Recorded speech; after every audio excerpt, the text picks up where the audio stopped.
নমস্কার, আমার নাম সঙ্গীতা গুপ্ত। নির্মাতা ছবি টিলা প্রকাশ করে দিয়েছে। ধ্রুবরাজ অভিনীত কর্ণ ছবিটি পরিচালনা করছে এপি অর্জুন। ছবিটি একটি দ্বিভাষায় মুক্তি পাবে। ইন্ডিয়ান সিনেমা এমন কন্টেন্ট রিলিজ করা হয়েছে না যে ইন্ডিয়ান সিনেমাকে সোজা 24 বছর পিছনে নিয়ে চলে গেছে। শুরু করবো সবচেয়ে খারাপ ছবিকে নিয়ে।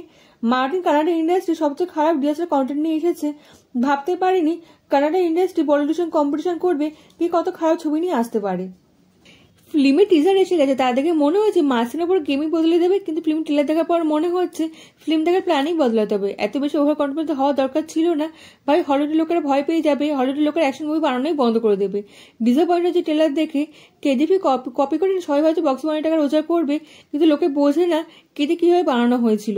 ইয়াশ ভাইকে পার্ট 1 ইন্ট্রোডিউস করানো হয়েছিল, তারপর পার্ট 2 কবে আসবে আর পার্ট 2-তে রকি ভাইকে কিভাবে দেখানো হবে তার জন্য লোকে পাগল হয়ে গেছে। তার লোকে অপেক্ষা করেছিল, এত সুন্দরভাবে তৈরি করে দেওয়া হয়েছিল। মার্টিন দেখে মনে হচ্ছে ডাইরেক্ট রকি ভাই বাবাকে নিয়ে এসেছে আমাদের সামনে দাঁড় করে দিলে তো হবে না, ইন্ডিয়া এটা অ্যাকসেপ্ট করবে না। আগে তো গল্পটা ভালো করে বলতে হবে। অ্যাকশন দেখানো চক করে সবাই হলিউডকে কপি করতে চায়। মার্টিন মুভি টেলে দেখার পর মনে হয়েছে হলিউডের মুভিকে কাট অ্যান্ড পেস্ট করে আমাদের সামনে নিয়ে এসেছে।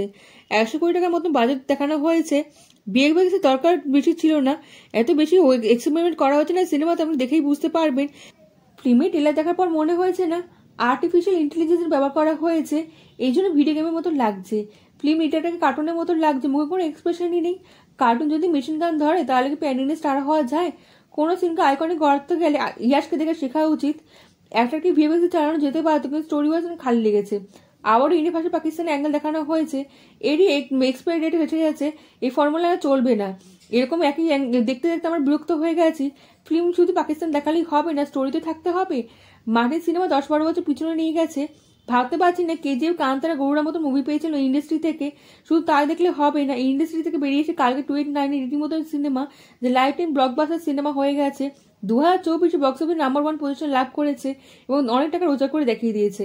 এখান থেকে বেরিয়ে এসেছে, তাহলে বুঝতে পারবেন 20 বছর পিছনে নিয়ে গেছে সিনেমা। ডবল স্মার্ট সিনেমাটা এসেছে। এই ধরনের সিনেমা দেখার পর লোকে ভাবে কি যেটা নাকি ভারতীয় cinema. Upcoming action comedy drama movie মনে হচ্ছে ফানি সিন, ফানি ডাবিং এবং পাবলিকের নজরে নিজেকে নামানো খুবই দরকার ছিল কি? এরকম সেম ফানি সিন তৈরি করে দেওয়া হয়েছে। তুমি ট্রেলার দেখার পর বুঝতে পারবেন লাউড ওভার অ্যাক্টিং বিনা লজিক্যাল সিনেমা তৈরি করে দেওয়া হয়েছে। যখন ডিরেক্টরের নাম জানলাম না তখন বুঝতে পারলাম আসল কারণ কি। লাইগার বানিয়ে দিয়েছিল বিজয় দেবরকন্ডা, কেরিয়ার পুরো নষ্ট করে দিয়েছিল। বলিউড শুরু হওয়ার আগে শেষ হয়ে গেছিল। আমার মনে হয় যে Tamil industry pan industry release করে দেওয়া হচ্ছিল অনেক সিনেমা, সেটা তারা লেগে যাবে। মশলা ভূমি তো অনেকেই বানায়, এটা তো খারাপ ব্যাপার নয়। অনেকে এরকম ধরনের সিনেমা অনেক বছর ধরে বানিয়ে পকেট ভরছে। জেনে বুঝে খারাপ সিনেমা বানানো খুবই দরকার ছিল, এটা পাপের চেয়ে কম নয়।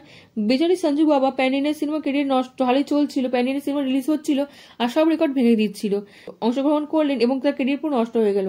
সমস্যা কি জানেন, হিরো হিরোইন এমন কোনো সিন দেখানো হয়েছে না সবাই এই সিনেমা দেখতে যাবে।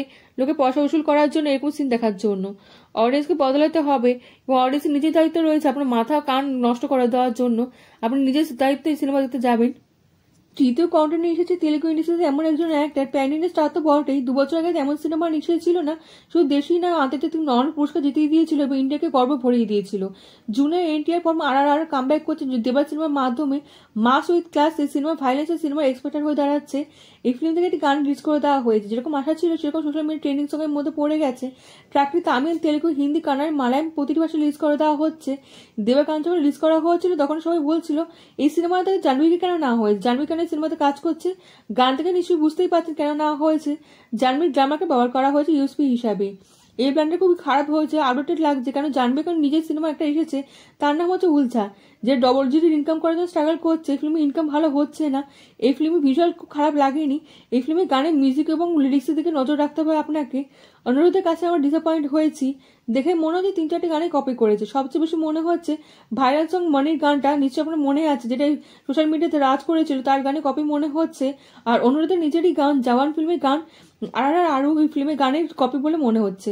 এই গানে অনেক ফিল আসছে। অনুরাধের কাছ থেকে না গুসম করার মতো গানের ফিল মিসিং ছিল, কিন্তু সং রোমান্টিক এটা বলাই যায়। জুনের এনটিআর জাহ্নবীর কেমিস্ট্রি ফিল হচ্ছেই না, মনে হচ্ছে শুধু কাজের জন্য একসঙ্গে এসছে। দেওয়ার ফিল্মটি একটি রিস্কি ফিল্ম মনে হচ্ছে, কালকের মতো অনেকে আশা করছে, কিন্তু এই সিনেমা যে গানটা নিয়ে এসেছে তা কোনো পার্থক্য নিয়ে এসেছে সিনেমার মধ্যে, স্পেশালি নর্থ। নেপোটিজম নিয়ে অনেক ডিবেট করা হচ্ছে, দুজনকে প্রমাণ করতে হবে যে এই সিনেমাটা সে ডিজার্ভ করে। জুনিয়র এনটিআরকে নিয়ে অনেকে আশা করছে তৃতীয় কন্টেন্ট এমন নিয়ে আসতে হবে, মাস উইথ ক্লাস এবং দারুণ কন্টেন্ট নিয়ে আসতে হবে, যা ট্রেলার দেখে লোকে মনে করবে যে পিছে চলে যাবে এবং সিনেমা দেখতে লোকে যাবে। কেমন লাগলো ভিডিওটা কমেন্টের মাধ্যমে জানান। আপনার কমেন্ট আমার কাছে অনেক মূল্যবান। আপনি লাইক ও সাবস্ক্রাইব করে দেবেন এবং দেশ বিদেশের বন্ধুর সঙ্গে ছড়িয়ে দেবেন। দেখা হচ্ছে পরবর্তী ভিডিওতে। ভালো থাকবেন।